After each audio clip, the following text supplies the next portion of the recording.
आप सभी को राधे राधे, जय श्री कृष्णा। एक बार फिर स्वागत है मेरे चैनल में आप सभी का। दोस्तों, लड्डू गोपाल की कृपा से, ठाकुर जी की कृपा से आज की लीला कथा के माध्यम से उनके भक्तों तक बहुत महत्वपूर्ण जानकारी पहुंचाने वाली हूं। तो वीडियो को ज़्यादा से ज़्यादा शेयर कर देना और पसंद आए तो लाइक भी करना। कहते हैं जब ठाकुर जी अपने भक्तों का मार्गदर्शन करते हैं तो वो उनके घर में सुख समृद्धि बढ़ाने के लिए, आर्थिक स्थिति को अच्छा बनाने के लिए समय समय पर भक्तों का मार्गदर्शन करते हैं। इस लीला कथा के माध्यम से आज लड्डू गोपाल ने बहुत अच्छी जानकारी भक्तों तक पहुंचाई है। आज की यह लीला कथा हमारे साथ उत्तराखंड से श्वेता जी ने शेयर की है। दोस्तों, दीपावली आने वाली है तो भूल से भी आप लोग भी यह गलती बिल्कुल मत कर देना जो श्वेता जी से हुई। और लड्डू गोपाल भी शायद यही चाहते हैं कि उनके भक्तों तक उनकी यह लीला कथा पहुँचे, जिससे वो ठाकुर जी का आशीर्वाद प्राप्त कर सके, दीपावली के दिन माता लक्ष्मी का आशीर्वाद प्राप्त कर सके। श्वेता जी कहती है कि मैं एक लड्डू गोपाल भक्त हूँ और पहले मुझे लड्डू गोपाल की सेवा के बारे में ज़्यादा नहीं पता था। बस इतना ही ज्ञान था कि बाल गोपाल को जो है अपने घर में पुत्र के रूप में, सखा के रूप में, भाई के रूप में विराजित किया जाता है। और जिस प्रकार से हम बच्चे की देखभाल करते हैं उसी प्रकार से लड्डू गोपाल की भी देखभाल की जाती है। श्वेता जी कहती है लेकिन ठाकुर जी के घर में आने के बाद वो एक के बाद एक मार्गदर्शन करते चले गए। जहां हमारी आर्थिक स्थिति बहुत खराब थी, हमारे घर में जो आर्थिक तंगी थी, जिसकी वजह से श्वेता जी कहती है मैं लड्डू गोपाल की सेवा भी अच्छे से नहीं कर पाती थी। बहुत दिनों तक एक ही पोशाक लड्डू गोपाल को धारण कराती थी। साथ ही साथ जब मेरा मन उनके श्रृंगार के लिए, तरह तरह के वस्त्र लाने के लिए, उनके मुकुट लाने के लिए, उनके लिए कुछ भी सामान लाने को करता था तो मुझे सोचना पड़ता था। तब मैं लड्डू गोपाल से यही प्रार्थना करती थी, हे ठाकुर जी, मुझे इस लायक बनाइए कि मैं अच्छे से आपकी सेवा कर सकूं। श्वेता जी कहती है कि जब हम लड्डू गोपाल को विराजित करते हैं तब हमें उनकी सेवा के बारे में ज़्यादा नहीं पता होता, लेकिन जैसे जैसे सेवा बढ़ती है लड्डू गोपाल का हमारे प्रति प्रेम बढ़ता है और हमारे अंदर भी ठाकुर जी के प्रति समर्पण भाव बढ़ने लगता है। उस समय पर लड्डू गोपाल अपने भक्तों को अपनी रहस्यमयी सेवा के बारे में मार्गदर्शन करना शुरू कर देते हैं। वही मार्गदर्शन हुआ है श्वेता जी का। श्वेता जी कहती है कि मैं लड्डू गोपाल को जो है साधारण स्नान कराती थी, जैसे कि रोज सुबह उठकर एक तांबे के लोटे में जल भरकर उससे लड्डू गोपाल को स्नान कराती थी। कभी कभी चरणामृत से, जैसे कि जन्माष्टमी हुई, कोई तीज त्योहार हुआ या फिर मेरा किसी दिन व्रत हुआ, उस दिन मैं लड्डू गोपाल को चरणामृत से स्नान कराती थी। लेकिन रोज जैसे डेली रूटीन में लड्डू गोपाल को सिंपल जल से तांबे के लोटे से पात्र में बैठाकर स्नान कराती थी। उन्हें स्नान के बाद भोग लगाती थी, पूजा आरती कराती थी, विश्राम कराती थी, उनकी पोशाक धारण कराती थी, मतलब जो उनकी सेवाएं होती है वो सब अच्छे से करती थी। बाल गोपाल जागृत भी है, लीलाएं भी करते थे और अनुभूति भी कराते थे। लेकिन श्वेता जी कहती है कि घर में आर्थिक स्थिति बिल्कुल अच्छी नहीं थी। ठाकुर जी की कृपा थी कि मुझे उनकी अनुभूति होती थी, उनके दर्शन होते थे, मन को शांति मिलती थी, बड़ी ही अच्छी फीलिंग आती थी अंदर से। लेकिन कहीं न कहीं मन में यह रहता था कि ठाकुर जी कृपा कर दे, ठाकुर जी की कृपा हो जाए, हमारे घर में भी सुख समृद्धि का वास हो जाए। अब श्वेता जी कहती है कि कुछ समय के बाद, लगभग 1 साल के बाद मुझे रहस्यमयी सेवा के बारे में पता चला। जब मैं परेशान होकर लड्डू गोपाल के पास बैठी थी, उस दिन मुझे पैसों की बहुत अधिक आवश्यकता थी, लेकिन कहीं से भी पैसे का इंतजाम नहीं हो रहा था। श्वेता जी कहती है तभी मेरी आंखों में आंसू आए और मैंने बाल गोपाल को कहा कि हे बाल गोपाल, कब ऐसा दिन आएगा कि मुझे किसी से सहायता की आवश्यकता नहीं पड़ेगी? कब ऐसा दिन आएगा कि मैं भी अपना मनचाहा अपने घर में अपने अनुसार सब कुछ कर सकूंगी? तभी श्वेता जी कहती है कि अंदर से मुझे अनुभव हुआ जैसे कि लड्डू गोपाल ने अपनी पलकें झपकाई और यह देखकर मेरा शरीर का रोम रोम खिल उठा। श्वेता जी कहती है, ऐसी अनुभूति देखकर, ऐसा लड्डू गोपाल का संकेत देखकर मुझको अनुभव हुआ शायद अब मेरे जीवन में परिवर्तन होने वाला है। अब श्वेता जी वहाँ से उठकर, यानी जो मंदिर में बाल गोपाल के पास बैठी थी, वो कहती है मैं वहाँ से उठकर बाहर आ गई और मेरे मन को थोड़ी शांति मिली। श्वेता जी कहती है कि मैं अक्सर शाम के समय पार्क में घर के पास ही टहलने जाती हूँ और साथ में बाल गोपाल को भी लेकर जाती हूँ। उस दिन जब वह लड्डू गोपाल को लेकर गई तो वह कहती है कि वहाँ पर मुझे एक सखी मिली जो लड्डू गोपाल भक्ति थी। उसने मेरे हाथों में बाल गोपाल को देखा, मेरे पास आई और आकर कहने लगी कि मैं भी बाल गोपाल की सेवा करती हूँ। मैं काफ़ी दिन से देख रही हूँ आप अपने लड्डू गोपाल को अक्सर पार्क में घुमाने लाती हो। मुझे आपके बाल गोपाल बहुत प्यारे लगते हैं और यह बिल्कुल सच बात है। अगर हम लड्डू गोपाल की सेवा करते हैं और कोई लड्डू गोपाल भक्त हमें मिल जाता है तो दोस्तों अपने आप ही कदम उसकी ओर बढ़ने लगते हैं। हम बाल गोपाल लड्डू गोपाल को देखकर भावुक हो जाते हैं, मनमोहक हो जाते हैं। उनकी तरफ देखते हैं तो ऐसा लगता है जैसे बाल गोपाल को एक बार अपनी गोदी में ले ले, चाहे वह हमारे बाल गोपाल हो या फिर किसी दूसरे की हो, है तो ठाकुर जी ही। श्वेता जी कहती है कि उस सखी ने बड़े ही प्रेम से मेरे लड्डू गोपाल को अपनी गोदी में लिया और प्रणाम किया और कहने लगी कि मैं भी बाल गोपाल की सेवा करती हूँ, लेकिन मैं उन्हें पार्क में घुमाने नहीं लाती क्योंकि मेरे बाल गोपाल बहुत बड़े हैं और दूसरा मेरे एक नहीं दो नहीं बल्कि 5-5 लड्डू गोपाल है। तो अब मैं एक को लेकर आऊँगी तो दूसरे नाराज हो जाएंगे, दूसरे को लेकर आएंगी तो तीसरे नाराज हो जाएंगे। इस वजह से मैं उन्हें मानसिक रूप से ही अपने 5 लड्डू गोपाल को घुमाने लाती हूँ। जब मैं आती हूँ तो उनसे बोल कर आती हूँ कि चलिए मेरे साथ हम पार्क में घूमने चलते हैं। धीरे धीरे श्वेता जी कहती है कि लड्डू गोपाल भक्त जो 5-5 लड्डू गोपाल की सेवा करती थी, अब मेरा मन भी रोज उनसे मिलने को करता। बाल गोपाल की लीलाएं वो शेयर करती थी, बड़ी अच्छी अच्छी बातें करती थी। जब हमारी कुछ दिनों में दोनों की दोस्ती हो गई, वो सखी मुझे अच्छे से जानने पहचानने लगी तो श्वेता जी कहती है मैंने अपने मन की बात उनसे कह दी। मैंने कहा कि मैं लड्डू गोपाल की सेवा करती हूँ लेकिन हमारे घर की आर्थिक स्थिति अच्छी नहीं है, इसलिए मैं बाल गोपाल की मनचाही सेवा नहीं कर पाती। तभी उस सखी ने कहा, अरे तुम परेशान क्यों होती हो, पहले मैं एक लड्डू गोपाल को लेकर आई, उनकी सेवा भी मैं अच्छे से नहीं कर पाती थी, लेकिन फिर ठाकुर जी की ऐसी कृपा हुई कि अब मैं 5-5 लड्डू गोपाल की सेवा करती हूँ और बड़े ही प्रेम के साथ और बड़े ही अच्छे प्रकार से सेवा करती हूँ। किसी भी प्रकार की कोई कमी अपने बाल गोपाल की पोशाक में, उनके श्रृंगार में नहीं छोड़ती, क्योंकि ठाकुर जी ने मुझे इतना दिया है कि मैं अच्छे से 5 क्या 10-10 लड्डू गोपाल की सेवा कर सकती हूँ। पहले हमारा भी काम अच्छा नहीं था, मैं एक बाल गोपाल की सेवा करने में भी बड़ा संकोच करती थी, अच्छे से उनका श्रृंगार नहीं कर पाती थी। तभी श्वेता जी कहती है मेरे मन में यह भाव आया, शायद ठाकुर जी ने ही उस सखी से मुझे मिलाया था। मैंने उनसे पूछा कि आप बाल गोपाल की सेवा किस प्रकार से करती हो, क्या विशेष सेवा करती हो जिसे ठाकुर जी आपसे इतने प्रसन्न हो गए। तभी उस सखी ने श्वेता जी को कहा कि मैं बाल गोपाल को हमेशा कार्तिक मास में दीपावली के दिन और जन्माष्टमी के दिन दक्षिणावर्ती शंख से स्नान कराती हूँ। और कहते हैं जब हम दक्षिणावर्ती शंख से लड्डू गोपाल को, बाल गोपाल को स्नान कराते हैं तो माता लक्ष्मी इतनी ज़्यादा प्रसन्न होती है कि इतनी ज़्यादा प्रसन्न होती है कि हमारे घर में सुख और समृद्धि आती है, हमारे घर में धन की वर्षा होती है। ठाकुर जी भी दक्षिणावर्ती शंख से स्नान पाकर कहते हैं कि बहुत प्रसन्न हो जाते हैं।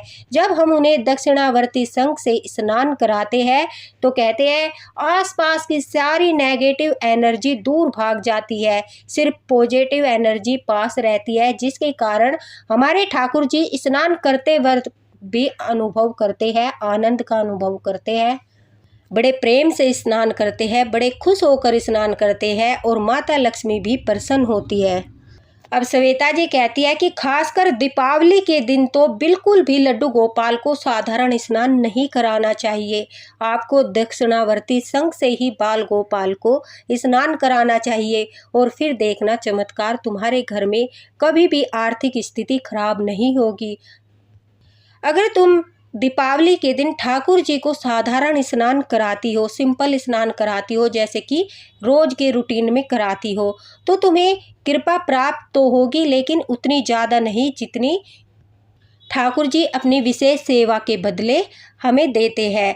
मान लीजिए जैसे कि हम घर में दूध लेकर आते हैं दोस्तों, और उस दूध से प्रक्रिया के दौरान हम बहुत सारी चीज़ें बना सकते हैं, जैसे कि हम दूध से दही बना सकते हैं, दूध से मक्खन बना सकते हैं, दूध से हम पनीर बना सकते हैं, लेकिन उसे बनाने के लिए हमें एक प्रक्रिया से गुजरना पड़ता है। उसी प्रकार से अगर ठाकुर जी की विशेष कृपा प्राप्त करनी है तो आपको भी मेहनत तो करनी होगी, प्रक्रिया से तो गुजरना पड़ेगा।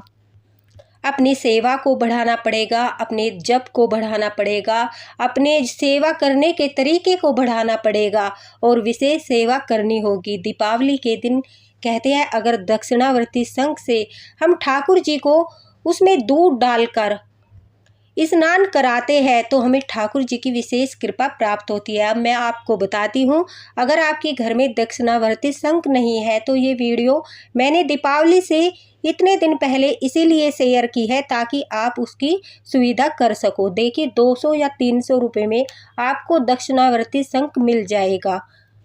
दीपावली के दिन आप सुबह बाल गोपाल को बड़े प्रेम से जगाकर स्नान कराइए। दक्षिणावर्ती शंख में पहले आप दूध डालिए, दूध के साथ उसमें कोई भी गोल्ड की चीज़ डाल लीजिए, सोने की चीज़, आपकी अंगूठी है तो उसे गंगा जल में धोकर वो डाल लीजिए, आपके कान के झुमके हैं गंगा जल में धोकर उसे डाल लीजिए, लड्डू गोपाल की कोई वस्तु है सोने की उसे आप बिना गंगा जल में धोए उस दूध में डाल लीजिए, दक्षिणावर्ती शंख में डाल लीजिए और फिर दूध डालकर ठाकुर जी को पहले दूध से स्नान कराइए। उसके बाद जो आपने चरणामृत बनाया है उससे स्नान कराइए, लेकिन दक्षिणावर्ती शंख के अंदर जो है सोने की चीज़, कोई वस्तु, कोई आभूषण छोटा सा अवश्य होना चाहिए। दक्षिणावर्ती शंख के अंदर आप जो कुछ भी डालते हैं उसके साथ तुलसी पत्ता उसके अंदर अवश्य डाल लीजिए। ये ठाकुर जी का रहस्यमयी विशेष स्नान होता है जिसे आप किसी अवसर पर कराते हैं, जैसे दीपावली के अवसर पर तो अवश्य ही कराना चाहिए। तो माता लक्ष्मी इतनी प्रसन्न होती है कि आपके घर में कभी भी धन की कमी नहीं होती। और ऐसा क्यों होता है आप जानते होंगे, जो दक्षिणावर्ती शंख है उन्हें लक्ष्मी माता का भाई कहा जाता है। समुद्र मंथन के समय दक्षिणावर्ती शंख की उत्पत्ति हुई थी और माता लक्ष्मी के साथ ही वो समुद्र मंथन में निकले थे, जिस वजह से माता लक्ष्मी का उन्हें भाई कहा जाता है। और जब आप ठाकुर जी को दक्षिणावर्ती शंख से स्नान कराते हो तो कहते हैं दीपावली के दिन तो खासकर माता लक्ष्मी बहुत प्रसन्न हो जाती है, क्योंकि दीपावली के दिन को माता लक्ष्मी की पूजा की जाती है।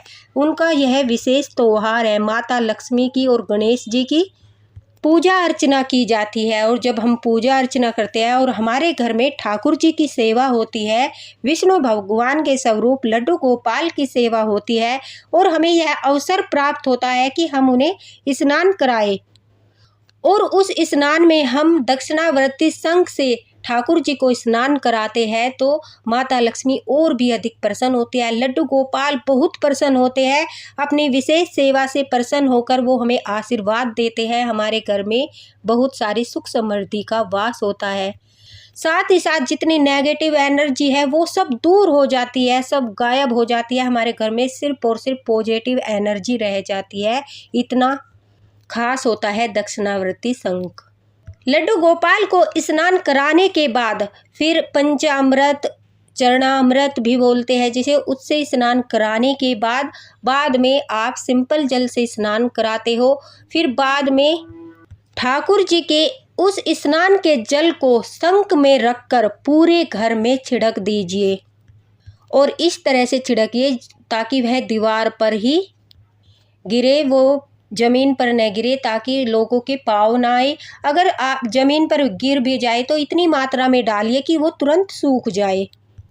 फिर आप स्वयं ही उसका प्रभाव देख लेना, आपको स्वयं ही ज्ञात हो जाएगा कि यह कितनी विशेष सेवा है जो आज ठाकुर जी ने आप लोगों तक पहुंचाई है, माता लक्ष्मी ने आप लोगों तक पहुंचाई है। अब श्वेता जी कहती है कि इतनी रहस्यमयी बात पता चलने के बाद एक भक्त कैसे रह सकती थी। अब वह घर जाती है, दीपावली का अवसर आने वाला था। वह घर जाते ही सबसे पहले वो कहती है कि मैं ऑनलाइन ही दक्षिणावर्ती शंख ऑर्डर करती हूँ और मंगवाती हूँ, और दीपावली के दिन अपने ठाकुर जी को दक्षिणावर्ती शंख के द्वारा ही स्नान कराती हूँ। फिर पूरे घर में उस स्नान जल को छिड़कती हूँ, यह ध्यान रखते हुए कि किसी के पांव उस जल पर न पड़े। दोस्तों, दक्षिणावर्ती शंख अगर आपके पास है तो आप रोजाना स्नान न कराकर विशेष अवसर पर ठाकुर जी को उससे स्नान कराइए, उसका भी प्रतिफल उतना ही प्राप्त होता है। और अगर कार्तिक मास में आप स्नान कराते हो दक्षिणावर्ती शंख से तो देखना आपको बहुत ही ज़्यादा फल प्राप्त होगा, बहुत ही ज़्यादा पुण्य प्राप्त होगा, ठाकुर जी की विशेष कृपा का फल प्राप्त होगा। और रोजाना डेली रूटीन में आप सिंपल जल से स्नान करा सकते हो। अगर आप डेली चरणामृत से नहीं करा सकते तो आप सिंपल जल से स्नान करा सकते हो, उसमें सिर्फ और सिर्फ तुलसी पत्ता डालकर। लेकिन एकादशी के दिन, जन्माष्टमी के दिन, दीपावली के दिन, जब ये बड़े बड़े उत्सव होते हैं कार्तिक मास में, इन पर अगर आप दक्षिणावर्ती शंख से स्नान कराते हो तो आपको बहुत ही ज़्यादा फल की प्राप्ति होती है। आप करके देख लीजिए, ठाकुर जी प्रसन्न होते हैं, माता लक्ष्मी बहुत अधिक प्रसन्न होती है, आपके घर की सारी नेगेटिव एनर्जी दूर हो जाती है। अगर आप ठाकुर जी के पास उत्तर दिशा में हमेशा जल भरकर दक्षिणावर्ती शंख रखते हो, अगर आप उत्तर पूर्व ईशान कोण में दक्षिणावर्ती शंख रखते हो तो आपके घर में लक्ष्मी जी का वास होता है। ठाकुर जी के पास अगर आप उत्तर दिशा की ओर ईशान कोण में आप दक्षिणावर्ती शंख को जल भरकर ठाकुर जी के पास रखते हो तो कहते हैं कभी भी लक्ष्मी की कमी, धन की कमी हमारे घर में नहीं होती, ठाकुर जी का आशीर्वाद बना रहता है। श्वेता जी कहती है कि मैंने ये सारे नियम करे और सचमुच मेरा तो भाग्य ही बदल गया। अगली दीपावली तक मैं इतनी सक्षम हो गई कि मैंने लड्डू गोपाल जी का, बाल गोपाल जी का बड़ा विग्रह लाकर उनकी भी सेवा करना शुरू कर दिया। और यह किसी आश्चर्य से कम नहीं है, जहाँ मैं एक छोटे से बाल गोपाल की सेवा नहीं कर पा रही थी, उनकी विशेष सेवा करने के बाद, ठाकुर जी को दक्षिणावर्ती शंख से स्नान कराने के बाद मेरे घर की आर्थिक स्थिति दिन प्रतिदिन सुधरने लगी और लड्डू गोपाल की इतनी कृपा हुई कि अगली जन्माष्टमी तक मैं अपने बाल गोपाल लड्डू गोपाल जी का बड़ा विग्रह लेकर आई और बड़े प्रेम के साथ दो लड्डू गोपाल की सेवा करने लगी। श्वेता जी कहती है कि वो सखी खा पार्क में मिलना लड्डू गोपाल की ही कृपा थी। जब लड्डू गोपाल कृपा करते हैं तो वो भक्तों के मार्गदर्शन के लिए किसी न किसी को माध्यम बनाते हैं। वो सखी मेरे लिए माध्यम बनकर आई, ठाकुर जी की सेवक थी, ठाकुर जी का बहुत सारा ज्ञान उन्होंने मुझे दिया। एक तरह से वो लड्डू गोपाल की कृपा से मुझे अवगत कराने आई थी कि किस प्रकार से लड्डू गोपाल की विशेष कृपा प्राप्त कर सकते हैं, माता लक्ष्मी का आशीर्वाद प्राप्त कर सकते हैं, ठाकुर जी का आशीर्वाद प्राप्त कर सकते हैं। तो अब श्वेता जी कहती है कि मैं हर बड़े अवसर पर ठाकुर जी को दक्षिणावर्ती शंख से ही स्नान कराती हूँ। दीपावली आने वाली है, हर भक्त को लड्डू गोपाल की विशेष कृपा प्राप्त हो, माता लक्ष्मी का आशीर्वाद प्राप्त हो, इसलिए उन्होंने यह वीडियो शेयर किया है। और दोस्तों, मेरी भी यही कोशिश रहती है कि हर लड्डू गोपाल भक्त, हर ठाकुर जी का भक्त ठाकुर जी पर अपना विश्वास अटूट रखे, उनकी सेवा अच्छे से करे, सेवा का फल प्राप्त करे, सेवा में कोई भी गलती न करे, ठाकुर जी की विशेष कृपा प्राप्त करके उनके प्रति उनके मन में श्रद्धा भाव और भी अधिक बढ़ता रहे। इसी की आशा के साथ मैं आप लोगों के साथ ये लीला कथाएं शेयर करती हूँ। लीला कथाओं के माध्यम से जो भी जानकारी ठाकुर जी के बारे में पता चलती है वो आप लोगों से शेयर करती हूँ। और यह सिर्फ और सिर्फ लड्डू गोपाल की कृपा ही है कि वो आप लोगों तक यह जानकारी पहुँचाते हैं। जिस शंख से आप लड्डू गोपाल को स्नान कराते हो उस शंख को बजाना नहीं चाहिए। दोस्तों, बजाने के लिए आप अगर सुबह के समय और शाम के समय पूजा में शंखनाद करते हो तो उसके लिए आपको अलग से शंख लाना होगा। दक्षिणावर्ती शंख जिससे आप ठाकुर जी को स्नान कराते हो उसे आप बजा नहीं सकते क्योंकि वो झूठा हो जाएगा। साथ ही साथ अगर आप और भी ज़्यादा कृपा प्राप्त करना चाहते हो तो आप दक्षिणावर्ती शंख में दीपावली के दिन माता लक्ष्मी का ध्यान करते हुए, ठाकुर जी का ध्यान करते हुए उसमें चावल रख के लाल कपड़े में बांधकर अपनी तिजोरी में रख दीजिए। तो उससे भी ठाकुर जी की विशेष कृपा प्राप्त होती है और हमेशा माता लक्ष्मी की कृपा आप पर बनी रहेगी। आपके घर में कभी भी धन की कमी नहीं होगी, आर्थिक समस्याएं भी सब दूर हो जाएगी। तो ये लड्डू गोपाल जी का विशेष स्नान था, बहुत ही महत्वपूर्ण स्नान था। जैसे कि मैंने बताया कि हर काम को करने के लिए प्रक्रिया से गुजरना पड़ता है। जैसे कि दूध से मक्खन पाने के लिए और अधिक उपयोगी वस्तु पाने के लिए हमें प्रक्रिया करनी पड़ती है, उसी प्रकार से अगर हमें ठाकुर जी की विशेष कृपा प्राप्त करनी है तो थोड़ी तो मेहनत करनी होगी। हमें थोड़ा सा तो अपनी सेवा को बढ़ाना होगा जिससे कि लड्डू गोपाल और अधिक प्रसन्न हो जाए, माता लक्ष्मी भी प्रसन्न हो जाए और उनका विशेष आशीर्वाद हमें प्राप्त हो।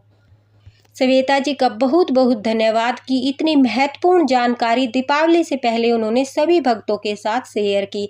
दोस्तों, आप भी अपने बाल गोपाल को दक्षिणावर्ती शंख से ही स्नान कराना, शायद यह ठाकुर जी की मर्जी है कि आप लोगों तक यह वीडियो पहुंचे। वीडियो को ज़्यादा से ज़्यादा शेयर कर देना ताकि सभी लड्डू गोपाल भक्त अपने बाल गोपाल को यह विशेष स्नान अवश्य ही कराए। शंख के द्वारा चरणामृत डालकर स्नान कराए, उसमें शंख में दूध डालकर स्नान कराए, उसमें कोई भी सोने का आभूषण डालना न भूले ताकि आपको माता लक्ष्मी का आशीर्वाद प्राप्त हो। साथ ही साथ दोस्तों एक बात और बताती हूँ, शंख को हमेशा सीधा रखना चाहिए, यानी शंख का मुख जो होता है, मुंह, वो हमेशा ऊपर की ओर होना चाहिए जिससे कि शंख से निकलने वाली सकारात्मक ऊर्जा पूरे घर में फैलती रहे। यदि शंख भगवान विष्णु और माँ लक्ष्मी जी के पास रखते हैं, लड्डू गोपाल के पास रखते हैं तो उसका शुभ प्रभाव और भी बढ़ जाता है। अगर लड्डू गोपाल के पास हम जल भर के शंख को रखते हैं तो कहते हैं उसका शुभ प्रभाव, जो अच्छा प्रभाव होता है, वो और भी अधिक बढ़ जाता है।